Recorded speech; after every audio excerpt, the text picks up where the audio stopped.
And it's okay. We're on. We just said our prayer and talked about case study for next week. So a brief synopsis with this case. You have the National Hockey League and the Players Union of the National Hockey League. They're trying to come and find a compromise position where they can keep the season going, but things aren't working well, and it would appear that working well is not going to work at all at this point. They have locked the players out, meaning the players don't get to play. And they're trying to find compromise positions, but they're finding that it's more difficult than they thought. They've gone through this several times in the past, and really to no avail, though. And so things are getting trickier as we move forward. Pretty brief, but covered most of it.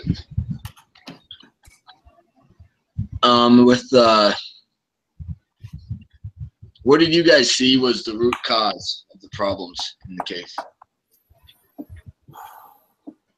For me, none of them were, either side was willing to budge. Yep. Compromising on negotiation.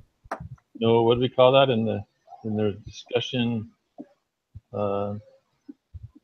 Online, whatever it was, discussion post. Which, by the way, I don't ever remember reading about Zolpa. And did you guys? We didn't. We had to look it up. We had to look out those answers outside of. Thought maybe I missed something. Yeah. So according to Brother Friss, I think brother. He said that the purpose of this case study was to go out and look for outside resources to find the answers, because most of them were terminologies. Yeah. So we just thought they weren't moving at all, no budging. Yeah. I mean, there was no compromise hardly, but at the end you started getting a little bit more compromise. Right. I mean, there's a lot of revenues going down the tube because of this for the owners, the players, nobody's winning here. Everybody lost a lot of money. They lost an entire season. All of the owners. 80 games. A lot of money. That's a lot of lost money. TV games didn't happen. Tickets, parking, the tickets to the game, parking tickets, concessions, merchandise. Like, looking back on it, I don't know if all of you are amazed, but just it's a lot of money. You have to pay for stuff too. In fairness, the majority of the owners actually saved money by not having the season. That's probably true. Out of the 30 teams, only 11 teams turn a profit. So 19 teams actually saved money by canceling the season. So in their eyes, was it really a loss for those owners? I would say the majority of the owners probably look at it and said, probably in the end, it's a win. Yeah, it could be, huh? Especially if they could rent out their event center, whatever it is, to somewhere else. Yeah. Yeah, this case was interesting because I feel like neither side really, like, one side would be like, yeah, like, let's come up with agreement, like, you will get paid more. But then the other side, like, I just feel like they were just back and forth, and primarily because of the union. So, like, once the players had the union, that's when things got a little more intense, and like they can't come up with an agreement. So I feel like they're just back and forth, and if they don't make money for a season, they're like, well, if I don't make money, you don't make money. So it's just, in my opinion, it's like playing around. Like, they need to have like someone come in and be like, you know what, we need to restructure the whole organization. Like, this is how things can be done. Like, at first, the players were like, you know what, we're not making enough money. We get bruises. There's no rules. So they're complaining. And in my opinion, I'm like, well, if you knew those were the consequences, like, before you played, they told you, like, there is no rules. Like, because I used to play hockey, well, not professionally, but I played, and you are told, like, what's going on. Like, are there any rules? If there is, they will tell you. If not, then they will let you know. But ideally, they should let you know what's going on. So they knew before they got on the ring, they knew what was going to happen. I think that's fair. I mean, that's been one of my biggest problems with watching concussions in football. I'm like, what did you guys think was going to happen? How many times can you get hit on the head? Of course you're going to get concussions. You're football players. You knew it was going to happen. How did you not know? So I can understand that point. One of the root causes I found is just I found two things. One was a structural problem and one was psychological. I can't believe, whatever the Beta and Goodenau or whatever, the two negotiators absolutely distrust each other. Yep. They can't even put them in the same room. They don't like each other so much. And then you locked out the owners and said the owners can't talk to their players. Like the owners can't help negotiate. And then the union comes out and says, no, we trust our leader. And they totally put an axe in any negotiation. You have the two people that don't like each other and don't trust each other are the two people trying to find a compromise, and neither of them are willing to bend because they don't trust each other. I mean, I'm not sure how you can ever find a actual strong negotiation point in agreement if you think the other person is just out to stab you in the back. I mean, even the point where the players did not trust the financial reporting of the owners. So they had that, I can't remember the name of the study that said, yeah, it was correct. The independent guy. Yeah, they still didn't believe it. Yeah. The trust was horrible. It sounds bad, but it actually reminded me of Congress. Yeah, exactly. I mean, it doesn't matter what happens. The two sides just hate each other. They don't trust each other, and they won't ever work together because the distrust is so deep. And I thought that was the root cause of the problem, was just a complete and utter lack of trust between the players and the league. I agree, Carrie. Carrie says a mediator would have been nice, and she absolutely. That was on mine in my paper. Because I agree with you totally. Absolutely, yeah. How would you guys describe the culture of the NHL, of the National Hockey League?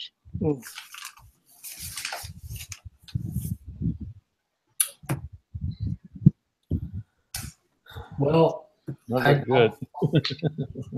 I'll take a stab at it.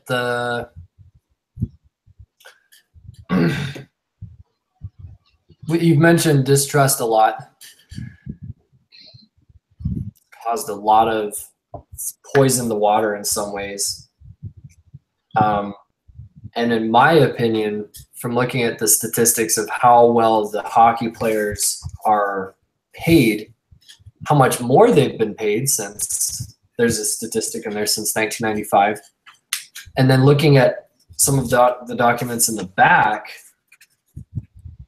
it shows by the major professional leagues, hockey players are paid more percentage-wise out of revenues than other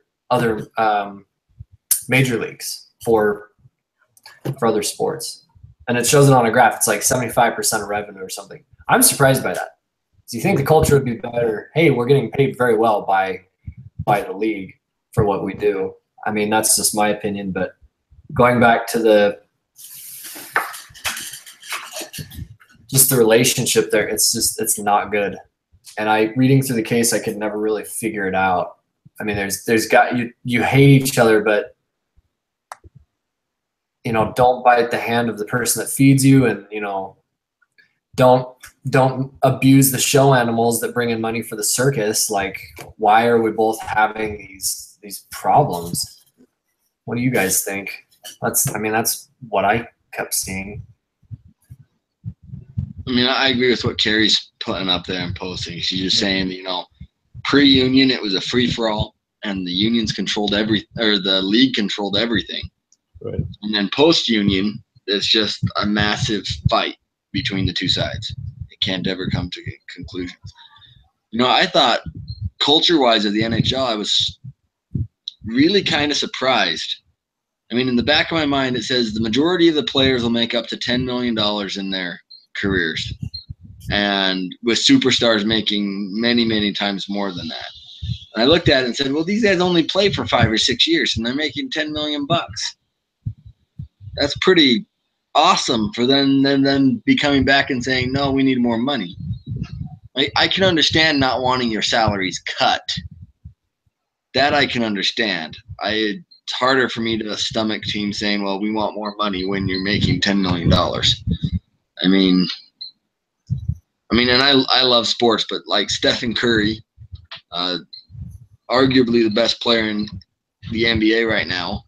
I mean, a year ago he was making $11 million a year, and someone asked him, well, why don't you feel cheated? Because you could be making so much more. And he said, well, how can I be complaining about making $11 million a year? Really? I'm playing a game and I'm making $11 million a year. How can I really complain about that?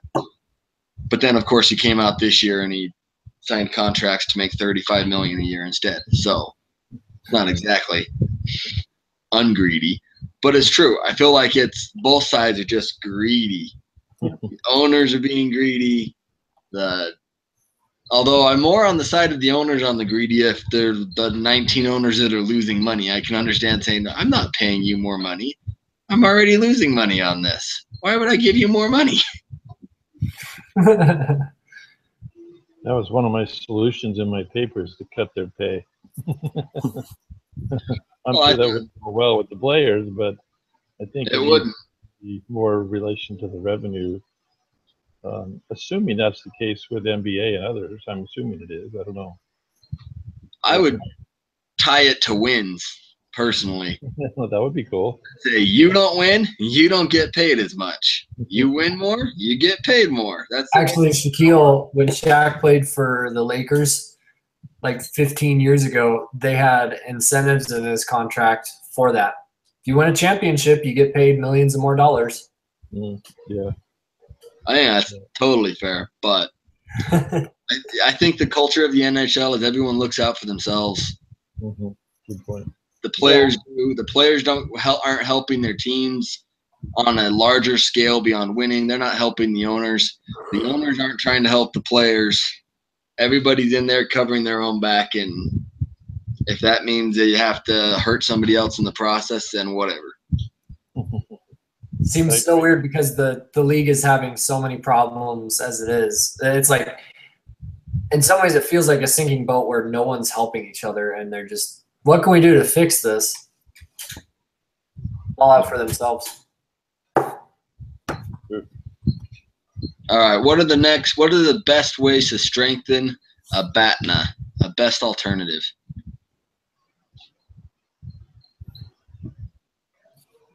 What do you think? Like solutions to the... No, what's the best way to just strengthen it? Not necessarily involving this case per se, but just in general, what's the best way to strengthen a best alternative to negotiations? Is that like the lowest amount that we would take?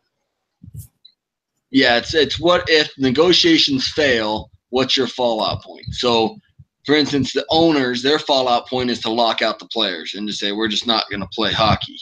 Mm-hmm. And the hockey's players' BATNA is, well, then we're just going to go play hockey in Europe and the heck with you.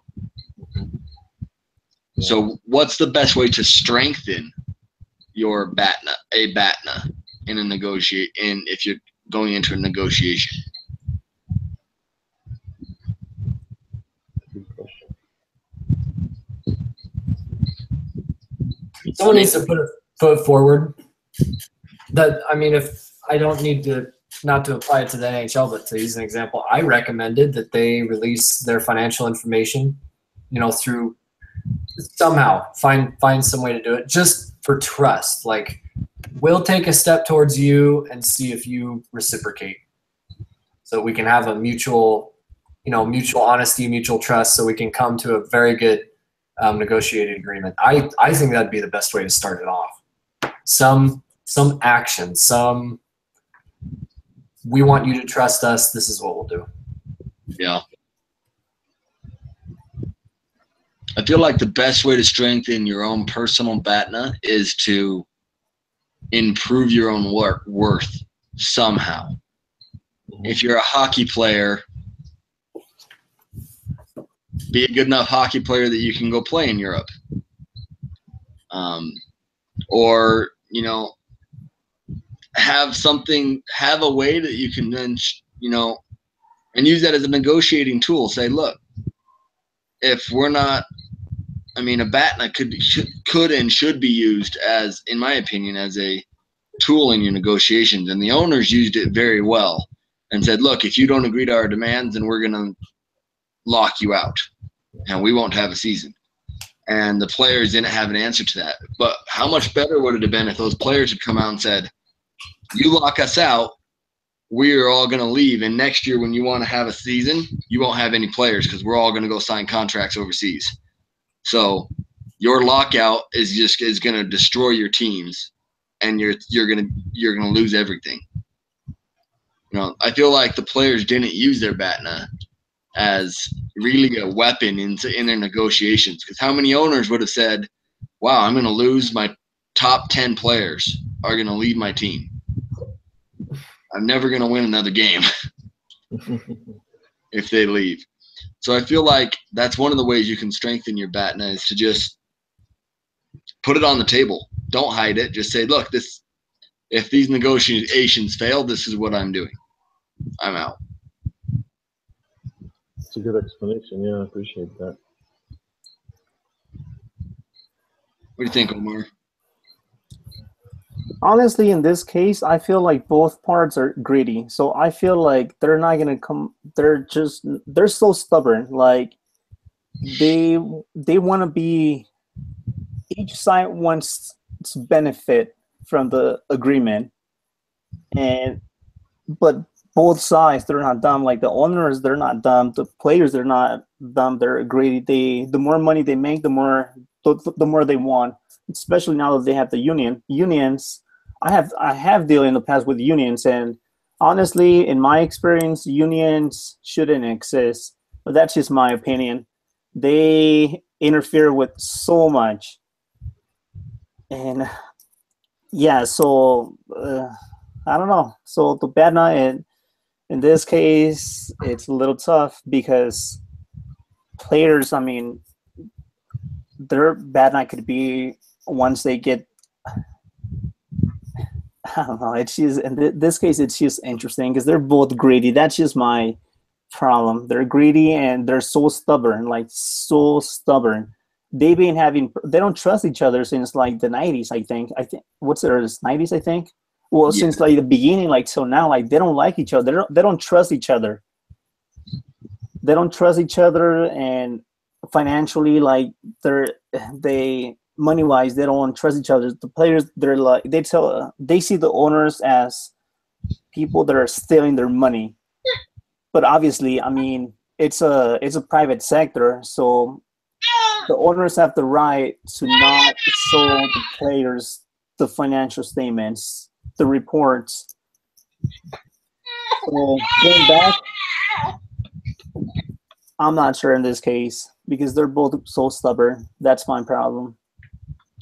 I think one of the owners, if they wanted to end the whole force the agreement, the owner should pass a bylaw and say that they're going to make National Hockey League a right to work participation and say, if you don't want to be part of the union, you don't have to be.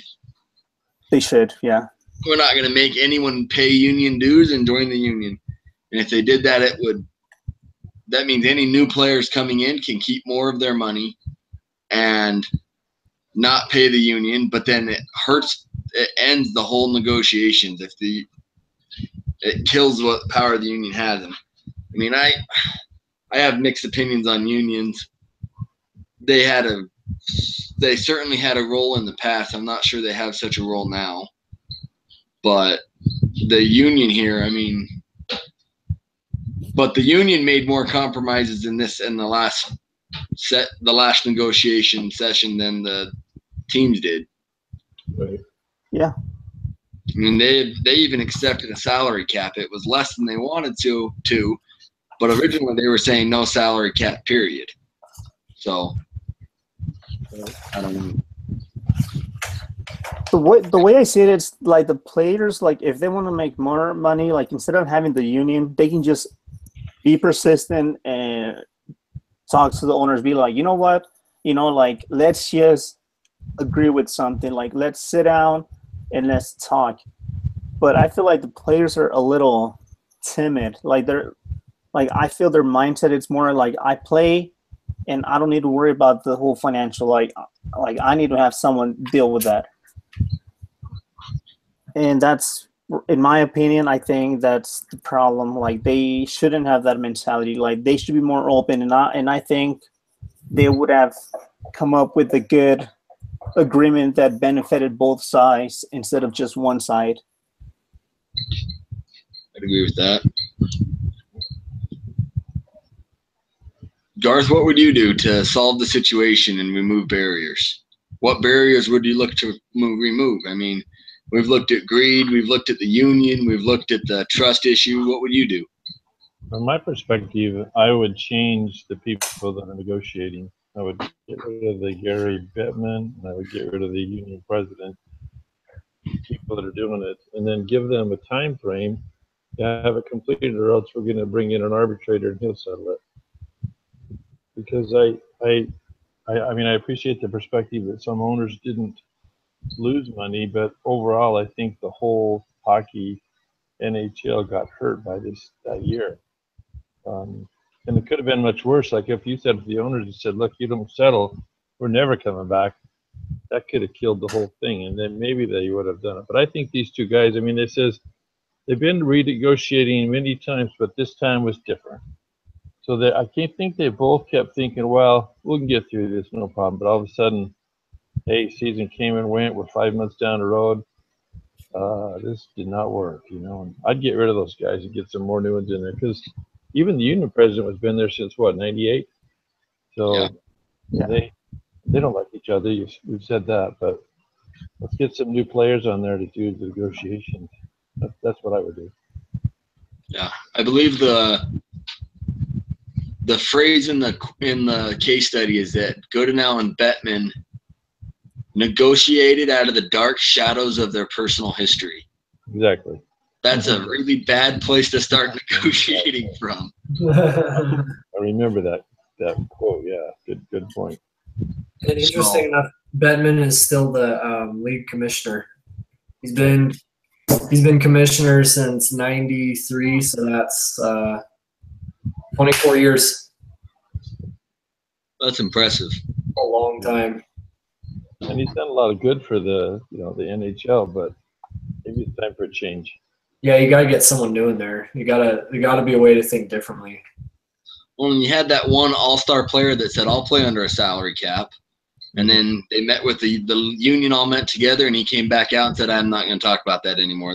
Basically, the union said, hey, you're hurting our negotiation. You can't be saying that.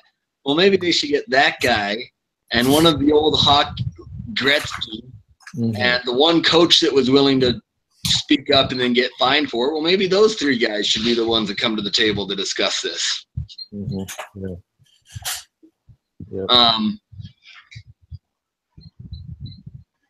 you think it's possible to change another person's Zappa, so their zone that they're willing to negotiate in? Is it possible to influence and change someone's position on that? I think so. Yeah. I'm not sure if the hockey players knew what the other professional athletes are making relative to revenue, but he's a different breed of people. I mean, in terms of fans, I've been to both NBA and NHLs, and more attraction to an NBA team than there is the NHL. Of course, we don't have NHL in Salt Lake, so I would not. But I think these guys are probably a little better off than they should be.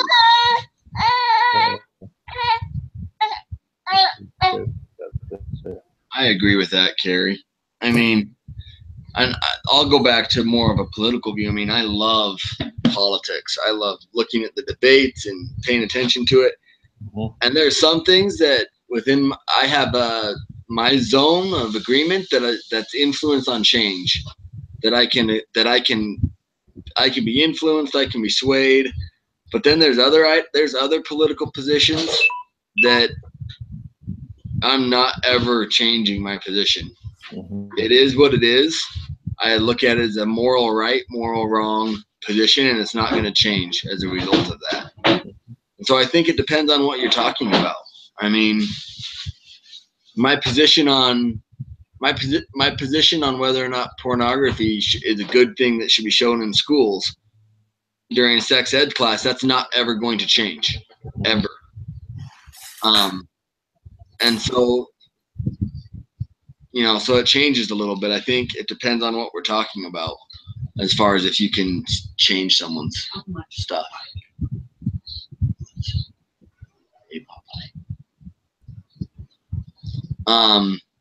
What gospel concepts do you think are pertinent to this case?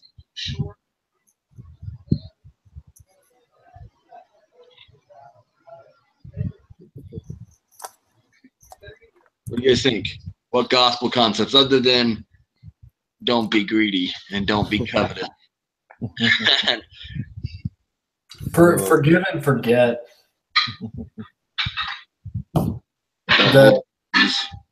The case study goes over the whole history of this stuff. You mentioned Evan, you mentioned the history that the NHLPA and NHL president had together, and then also there's, even in the first part, as a result, this negotiation had been longer, more acrimonious, and less productive than any in the past. Like, in the past. Yeah, that's a good one.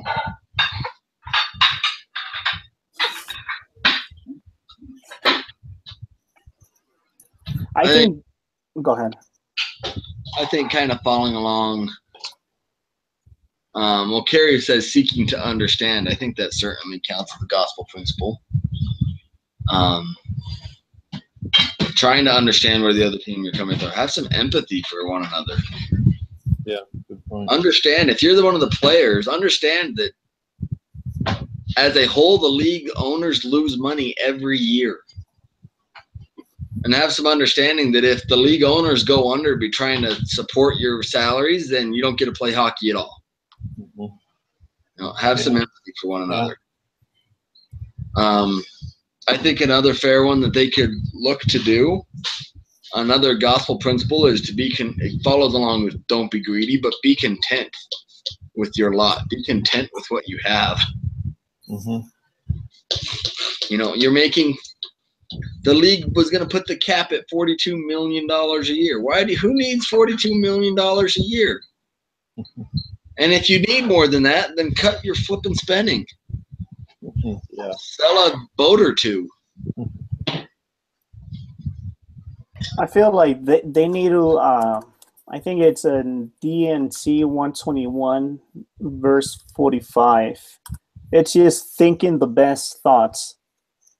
Because since they don't trust each other, then that's a big problem. Because we all know that trust is essential. Like, if there's no trust, they will not work productively. So I feel like they need to think their best. Like, they need to be positive. And yeah, so the gospel principle would be thinking the best of one another. Because, like, it's really simple for anyone to just think negative. And obviously communicate gently and respect one another. I think that's in D&C 121, verse 41, like communicating gently, like being able to talk with one another properly with respect. I think somewhere in there seems to be a lot of selfishness. Not too many people in that community there. That whole National Hockey League seemed to be selfless. I think we could use some of that there. Yeah. So I just looked at some interesting numbers. NHL clubs prior to this lockout spent 76% of their revenues on players' salaries, which is an astronomical number in comparison to any other sporting event. Yeah. And collectively, as a whole, the NHL lost $273 million during the 2003 season. Wow. Like, they were bleeding from a gut shot as far as the owners are just dying. They're losing $273 million. That's not chump change for anybody. True. They're borrowing money from somebody to pay for that stuff. Yeah. I mean, that's pretty bad. I didn't realize it was that much money.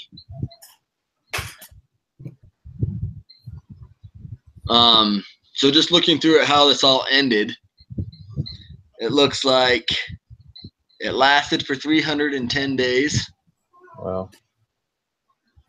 The salary cap was adjusted so that players were guaranteed 54% of the total revenues. So they took about a 20% cut of revenue. And the final agreement was a $39 million cap in place for the first year, which was less than what the league had offered the first time. Yeah. However, you can't say it actually fixed anything because last year in 2013 they locked out again. Did they really? They did. Yeah, they did. Mm. I actually remember that lockout, and I remember looking at it and saying, "Why in the world are you locking out of this kind of stuff?" In basketball, it had a lockout about 2 years previous. Yeah, Mm. I remember when basketball locked out as well.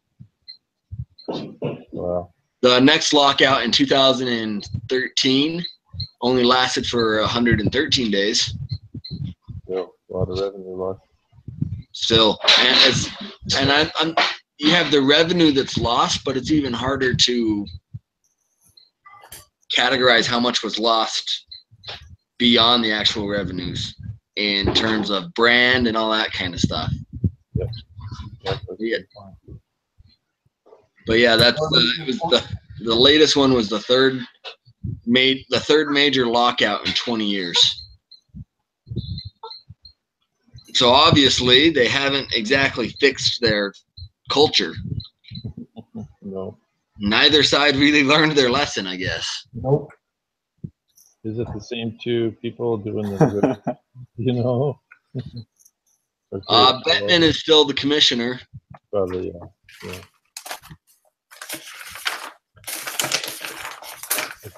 But there's now a new. You now have a new president of the NHLPA.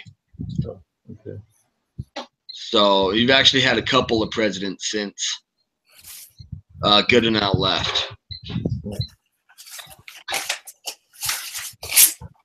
Yeah, Goodenow was the president from 92 to 2005.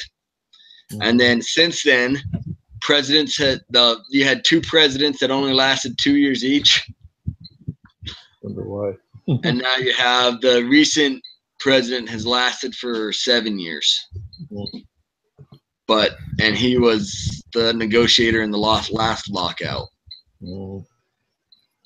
That's crazy.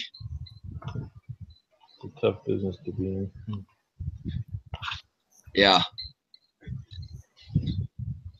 Anyway, so that's the rest of the story. Anyone have any? Hey, that sounds like Paul Harvey. Anyone have any? Anyone have any last comments? But you guys are too young to know who Paul Harvey is. Paul Harvey was awesome. I like him too. Nope, I don't have any comments. I'm ready to go to bed. I'm so tired. I have to start work at 6:30 tomorrow morning. So. Okay. Yeah, I don't have anything else to really say. Sorry, guys. Not my best discussion points.